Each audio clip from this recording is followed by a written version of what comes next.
Let me test your understanding of the mechanics of Snap. If you play the Fallen One on turn 5 without buffing him, how much energy do you have on turn 6?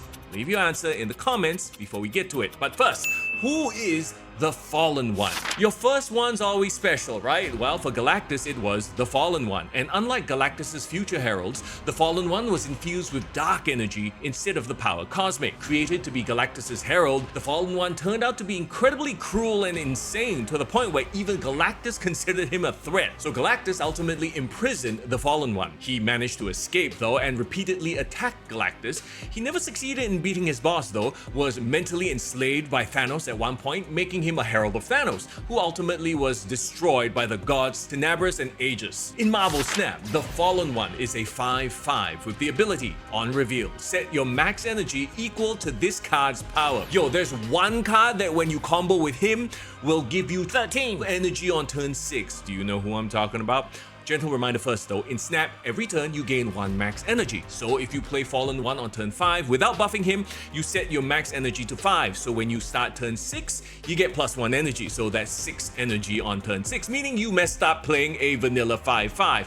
Or you just had a bad hand. Well, we could cheat him out early with a card like Jubilee, or ram him out early with Surge or Wave. But where I think we'll really see him shine is with buff cards. Nakia, Okoye, Forge, Galacta, Gwenpool, Shuri. The more you can buff the Fallen One, the more energy you'll have to really go wild on turn 6 and surprise your opponents. So I'm looking at decks that already rely on buffing as a strategy, Surfer decks for example. The Fallen One can now be an alternative to Sarah in that slot.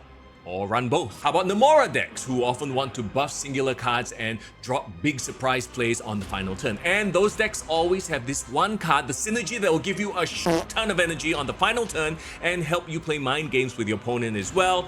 Symbiote Spider-Man. Symbiote on 4 on a solo lane, Fallen One on 5, and you activate Symbiote. That's 13 energy for you on turn 6. If you add Agony to that combo, that's 16 energy on the final turn. Oh yeah, and you can have a 16 power Fallen One as well, which you can then Zola.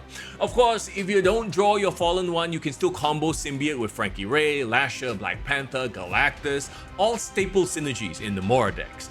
Actually, should we just not call them Symbiote Spider-Man decks, because he's really the key synergy there. Anyway, Cosmo and Scorpion will be the Fallen One's natural counters. I've fallen, and I can't get up! Low-key, the Fallen One might be the MVP for this season, even if I'm more excited for next week's card, because it's freaking Cosmic Ghost Rider. Anyway, what are your thoughts on the Fallen One? Let me know in the comments. But first,